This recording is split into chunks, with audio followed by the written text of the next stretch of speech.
worked on Capitol Hill when I went to college at GW. I then went to law school. I was lucky enough I got into Harvard for law school. And you know what? I was the only guy in my Harvard Law School class that didn't get a job offer either place I clerked as a summer associate. That meant I would have been a really crummy lawyer. Thank goodness I didn't do that. So instead of being a lawyer, I went out and did politics for a while, and then I decided that I'd go to business. President Tribble said, I often did this business stuff. I'll tell you what happened. Student loans were coming due. I stopped going, being involved in politics. I was doing a fundraiser, and I decided that I would go become an entrepreneur. And I took my life savings, $5,000, and invested them in a little energy startup company. I went to work for that company, and in 6 weeks, I helped that company go totally broke. Then went into real estate. Took me 6 months to fail at that. So at the ripe old age of about 26, I think, at this point, I was flat broke and living out of my car and sleeping on my law school friends' couches. This was back in 1982. You guys weren't even born. But there was this crazy new idea that had just started called cellular phones. And I thought, this makes some sense. Let me see if I can go into this. And all of my law school classmates, since I'd gone to Harvard, they were all at big fancy law firms, and they all said to me, Warren, you are so crazy. Go get a real job. Nobody's ever going to want a car telephone.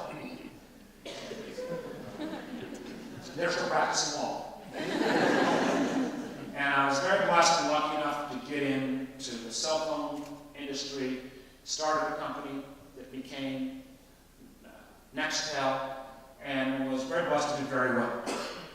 But the most important thing about that was I wasn't afraid to fail. And one of the things that I think our society teaches us at times, especially in today's day and age, and I've got 3 daughters, 2 of them in college, one of them's a junior in high school, is that we celebrate success all the time, but that we rarely celebrate the fact that failure can be as important a lesson in your life as any success. I would have never done well in business if I hadn't failed a couple times first. And failure wasn't just part of my business career. Again, President Tribble was kind enough to give this introduction. Mark Warner was governor and he was senator. Well, I actually ran for senator one other time. I ran for senator back when I first started in politics, about 15 years ago.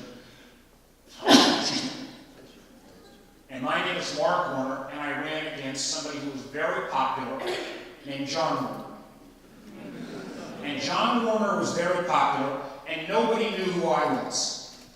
I was just this tech guy. And I'll always remember that campaign because it was Warner versus Warner. It confused the heck out of everybody. The only thing that was memorable about that campaign was this shows how far behind we were. We had a bumper sticker. Since our names were Warner versus Warner, I couldn't say vote Warner, vote Warner. We had a bumper sticker that said, his name was John Warner. We had a bumper sticker that said, Mark, not John. And I'll always remember, anybody here from Danville?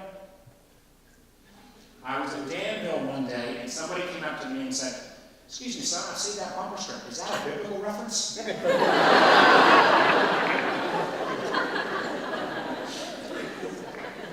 kind of know the end of the story. I got the silver medal in that race as well. But again, failure ended up being something that taught me a lot about politics.